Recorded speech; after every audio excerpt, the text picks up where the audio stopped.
दोस्तों, हम सब जानते हैं कि जामिया मिल्लिया इस्लामिया का शुमार हिंदुस्तानी नहीं बल्कि दुनिया की बेहतरीन यूनिवर्सिटियों में होता है। अगर हम यूँ कहें कि इन दिनों जामिया मिल्लिया इस्लामिया में सब कुछ ठीक ठाक नहीं चल रहा है तो इसमें कोई गलत बात नहीं होगी। जामिया मिल्लिया इस्लामिया में कई सालों से स्टूडेंट्स यूनियन नहीं है। उसके अलावा बच्चों के लिए हॉस्टल भी 2 साल से ज़्यादा हो गए, हॉस्टल भी नहीं खुला है। बच्चे बाहर परेशान होते हैं। इसके अलावा वहाँ टीचरों को भी कई समस्याओं का सामना है। टीचर यूनियन भी कुछ बातों से परेशान है और भी कई समस्याएं हैं।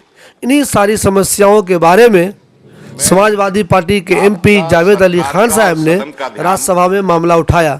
उन्होंने राज्यसभा में क्या कहा वो आप भी देखिए। जामिया इस्लामिया जो एक केंद्रीय विश्वविद्यालय है जिसे अल्पसंख्यक चरित्र दिया गया है, जो जामिया मिलिया इस्लामिया एक्ट 1988 के तहत संचालित होता है, वहां हो रहे इस एक्ट के प्रावधानों के उल्लंघन के तरफ आपका ध्यान आकर्षित करना चाहता हूं।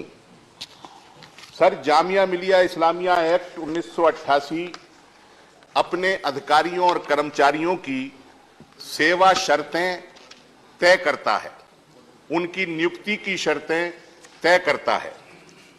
जामिया एक्ट 5(2) ये धारा रजिस्ट्रार की नियुक्ति और उसकी सेवा शर्तों के बारे में है।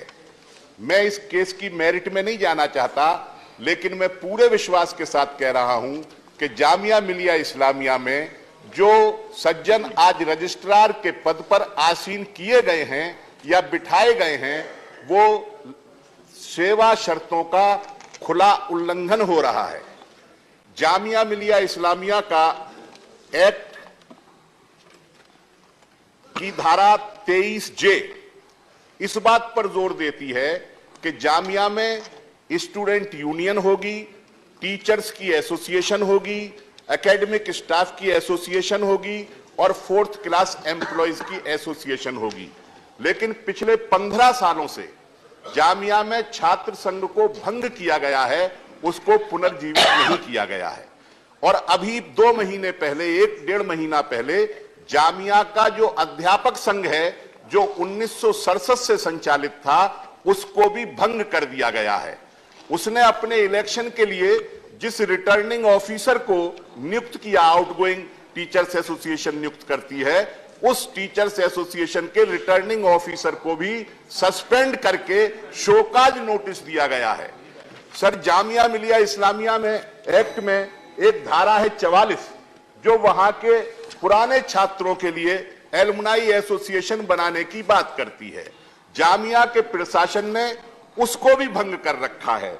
सर, ये खुला उल्लंघन हो रहा है। वहां एक धारा है जामिया एक्ट में 5(13) जो जामिया में छात्रावासों के निर्माण पर बल देती है। वहां बहुत छात्रावास हैं, करीब 8,000 लोगों की कैपेसिटी है, लेकिन विगत 2 वर्षों से जामिया के अंदर कोई छात्रावास खुला नहीं है, जबकि वहां 18,000 स्टूडेंट पढ़ते हैं और 8,000 स्टूडेंट करीब करीब